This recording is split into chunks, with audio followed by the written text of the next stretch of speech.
do I do if my teacher training did not cover the breath? Where can I start to learn? I think the start point would be to maybe not think of pranayama or breath as an additional piece that you need to learn, but start with what you do know in regards to your sequencing and how you lead the class. So there's definitely a link of pranayama with movement to create the yoga class experience. So are you cueing breath? And if not, then consider the action of the poses that you're cueing. There's definitely an integrated action of when you're inhaling, you're lifting and expanding. So think about the folds or forward folds as the exhalation is when you're coming down into the flexion, and the exhalation.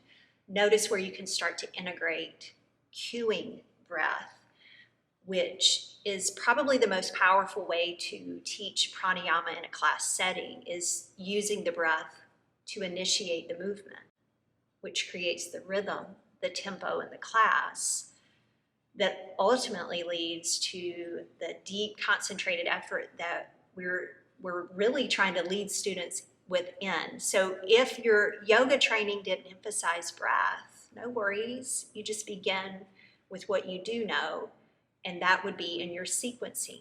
And where in your sequencing can you infuse, inhale, exhale, and then it also will serve you well to breathe in the class. And what is happening is that you are actually teaching pranayama and applying it in the class, and your students are learning the value of how the breath initiates all the movements and sustains the yoga poses. Can you give me some examples of actions that are associated with the inhalation and actions that are associated with the exhalation? I think the best start point would be to consider the actions of the spine. And when we inhale, there's an extension action. And when we exhale, there's a flexion of the spine. And we link the breath to the initiating of that movement that we can see standing, and then when we forward fold.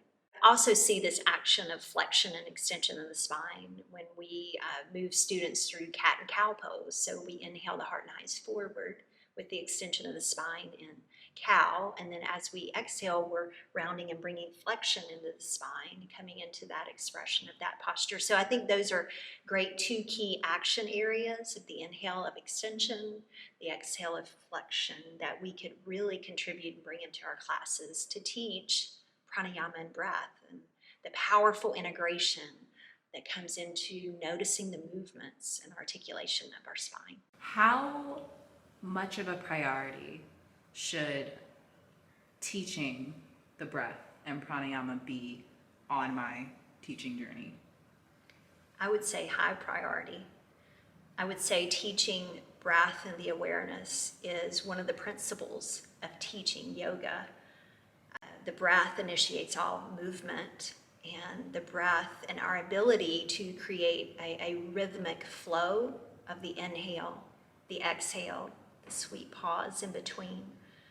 It allows us to facilitate an experience for students to develop a one-pointed, focused, concentrated awareness on moving skillfully on their mat, so that in turn it transfers off their mat and they're out in their world, living life, living yoga out in their daily living. So it's of high priority, because if we miss that piece or we exclude that piece, then we're almost holding back from teaching the fullness of an experience and the residue that comes from that experience that really is yoga.